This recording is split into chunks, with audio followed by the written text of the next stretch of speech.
Sarvagnanagar guarantee ಯೋಜನೆಗಳ ಅನುಷ್ಠಾನ ಪ್ರಾಧಿಕಾರದ ವತಿಯಿಂದ ಅಧ್ಯಕ್ಷರಾದ ಮುರಳೀಧರ್ ನೇತೃತ್ವದಲ್ಲಿ ಮಾಸಿಕ ಸಭೆಯನ್ನ ಆಯೋಜಿಸಲಾಗಿತ್ತು. ಕ್ಷೇತ್ರದಲ್ಲಿ 5 ಗ್ಯಾರಂಟಿಗಳು ಸಾಮಾನ್ಯ ಜನರ ಕೈ ತಲುಪುತ್ತಿದೆಯಾ ಎಂಬುದರ ಬಗ್ಗೆ ಸಮಗ್ರ ಚರ್ಚೆ ನಡೆಯಿತು.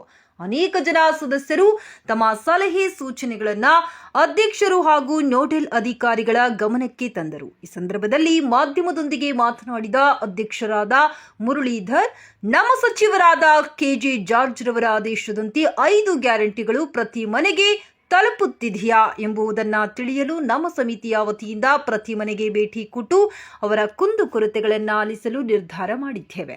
ಇಡೀ ರಾಜ್ಯದಲ್ಲಿಯೇ ಗ್ಯಾರಂಟಿ ಯೋಜನೆಗಳ ಅನುಷ್ಠಾನದಲ್ಲಿ ಸರ್ವಜ್ಞನಗರ ಕ್ಷೇತ್ರ ಮೊದಲನೇ ಸ್ಥಾನ ಪಡೆಯಲು ಪ್ರಾಮಾಣಿಕವಾಗಿ ಪ್ರಯತ್ನ ಮಾಡುವುದಾಗಿ ತಿಳಿಸಿದರು.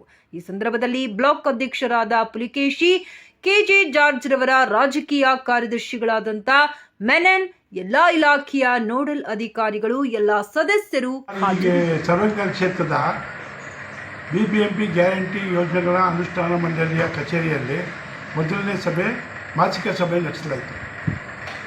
ಅಜೆಂಡಾ ಏನಂತ ಹೇಳಿದ್ರೆ, ರಾಜ್ಯ ಸರ್ಕಾರ ಕೊಡುವಂಥ ಅನ್ನಭಾಗ್ಯ ಯೋಜನೆಯಲ್ಲಿ ಪ್ರತಿಯೊಬ್ಬರಿಗೂ 10 kg ಅಕ್ಕಿ ಸೇರ್ತಾ ಇದೆಯಾ, ಯಾವ ರೀತಿ ಕೊಡ್ತಾ ಇದ್ದಾರೆ ಜನಗಳಿಗೆ, ಅದನ್ನೆಲ್ಲ ಹೋಗಿ ನಮ್ಮ ಸದಸ್ಯರು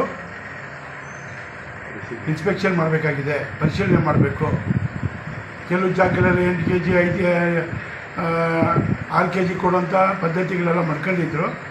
ಈಗ ಈ ಗ್ಯಾರಂಟಿ ಯೋಜನೆ ಅಡಿಯಲ್ಲಿ ಎಲ್ರಿಗೂ ಸರಿಯಾದ ಸಮಾನದ ರೀತಿಯಲ್ಲಿ ಕೊಡಬೇಕಂತ ನಮ್ಮ ಅಜೆಂಡಾದಲ್ಲಿ ಅಧಿಕಾರಿಗಳ ಮುಂದೆ ಮನವಿ ಮಾಡ್ಕೊಂಡಿದ್ದೀವಿ. ನಮ್ಮ ಸದಸ್ಯರು ಹೇಳ್ತಾ ಇದ್ದಾರೆ, ಈ ಗೃಹಲಕ್ಷ್ಮಿ ಯೋಜನೆ ಅಡಿಯಲ್ಲಿ ಕೆಲವು ಜನಕ್ಕೆ ಸರಿಯಾಗಿ ದುಡ್ಡು ಅವರ ಅಕೌಂಟ್ಗೆ ಸೇರ್ತಾ ಇಲ್ಲ ಅಂತ, ಅದನ್ನು ಅವರ ಡಾಕ್ಯುಮೆಂಟ್ಸ್ ತಗೊಂಡು ಅಧಿಕಾರಿಗಳಿಗೆ ಪರಿಶೀಲನೆ ಮಾಡಿಸಿದಾಗ ಕೆಲವು ಜನಕ್ಕೆ 2 ತಿಂಗಳು 3 ತಿಂಗಳು ಬ್ಯಾಲೆನ್ಸ್ ಇತ್ತು, ಅದನ್ನೆಲ್ಲ ಕೊಡಿಸೋಂಥ ರೀತಿಯಲ್ಲಿ ವ್ಯವಸ್ಥೆ ಮಾಡಿದ್ದೀವಿ. ಮತ್ತು ಹೊಸ ಈ ಗ್ಯಾರಂಟಿ ಯೋಜನೆಯಲ್ಲಿ ಅನ್ನಭಾಗ್ಯದಲ್ಲಿ ಮತ್ತು ಗೃಹಜ್ಯೋತಿ, ಗೃಹಲಕ್ಷ್ಮಿಯಲ್ಲಿ ಯಾವ್ಯಾವ ಸೌಲಭ್ಯ ಇದೆಯೋ ಅದನ್ನು ಯಾವ ರೀತಿ ಮಾಡಬೇಕು, ಒಬ್ಬ ಕಾರ್ಡ್ ಹೋಲ್ಡರು ಅಥವಾ ಅವ್ರಿಗೆ ಏನು ಇವ್ರಿಗೆ ಯಾವ ರೀತಿ ಬಂದುಬಿಟ್ಟು ಅಪ್ಲೈ ಮಾಡಬೇಕು, ಅದು ಹೊಸ ಕಾರ್ಡ್ಗಳಿಗೆ. ಇವಾಗ ಗ್ಯಾರಂಟಿ ಯೋಜನೆಗೆ 2,000 ರೂಪಾಯಿ ಬರಬೇಕಂದ್ರೆ ಏನೇನು ಅವ್ರಿಗೆ ಡಾಕ್ಯುಮೆಂಟ್ಸ್ ಕೊಡಬೇಕು ಈ ಯೋಜನೆಗೆ ಅಂತ ನಮ್ಮ ಸದಸ್ಯರು ಕೇಳಿದ ಪ್ರಶ್ನೆಗೆ ಅವರು ಉತ್ತರ ಕೊಟ್ಟಿದ್ದಾರೆ. ಅದನ್ನು ನಾವು ಈಗ ಮನೆಗೆ ಹೋಗಿ ಬೂತ್ ಪ್ರೆಸಿಡೆಂಟ್ ಜೊತೆಯಲ್ಲಿ ಮನೆಗೆ ಭೇಟಿ ಮಾಡಿ ಪ್ರತಿಯೊಬ್ಬರಿಗೂ ಈ ಸೌಲಭ್ಯ ಎಲ್ಲ ಸಿಗ್ತಾ ಇದೆಯಾ ಅಂತೇಳಿ ನಾವು ಪರಿಶೀಲನೆ ಮಾಡೋಂಥ ಒಂದು ಕಾರ್ಯಕ್ರಮನ ಮಾಡ್ಕೊಂಡಿದ್ದೀವಿ. 15 ಜನ 20 ಜನ ಬಂದು ಇವತ್ತು ನಮ್ಮನ್ನು ಭೇಟಿ ಆಗ್ತಾ ಇದ್ದಾರೆ. ನಮಗೆ ಸರ್ ಈ ಥರ ಬರ್ತಾ ಇಲ್ಲ, 2 ತಿಂಗಳು ಬಂದಿಲ್ಲ ನಮಗೆ, ಅದನ್ನು ನಾವು ಸಂಬಂಧಪಟ್ಟ ಅಧಿಕಾರಿಗಳಿಗೆ ಈ ಮಾಹಿತಿನ ತಿಳಿಸಿ ಅವ್ರಿಂದ ಏನಾಗಿದೆ, ಏನು ಮಾಡಬೇಕು ಅಂತೇಳಿ ನಾವು ಅವ್ರಿಗೆ ತಿಳುವಳಿಕೆ ತಿಳಿಸ್ತಾ ಇದ್ದೀವಿ ಸರ್.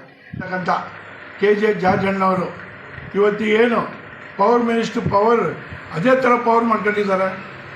ಇಡೀ ಕ್ಷೇತ್ರದಲ್ಲಿ, ಇಡೀ ರಾಜ್ಯದಲ್ಲಿ ಇವತ್ತು ಇಂಧನ ಇಲಾಖೆಯಲ್ಲಿ ಯಾವುದೇ ಕುಂದು ಕೊರತೆ ಥರ ಕೆಲಸ ಮಾಡ್ತಾಯಿದ್ದಾರೆ. ಅದು ಜನ ಮೆಚ್ಚುಗೆ ಆಗಿದೆ. ಇವತ್ತು ಅವರ ಪುತ್ರರಾಗಿರ್ತಕ್ಕಂಥ ಯುವರತ್ನ ರಾಣಾ ಜಾರ್ಜ್ ಅವರ ಒಂದು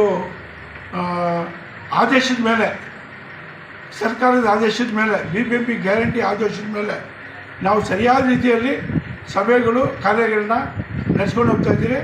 ನಮ್ಮ ಸದಸ್ಯರು ಭಾಳ ಉತ್ಸವದಿಂದ ಇದ್ದಾರೆ. ಈ ಬಡವರಿಗೆ ಒಂದು ಸೌಲಭ್ಯಗಳನ್ನ ಕೊಡಿಸ್ಬೇಕಂತ ಮಾಡ್ತಾ ಇದ್ದೀವಿ. ಇನ್ನೂ ಹೆಚ್ಚಾಗಿ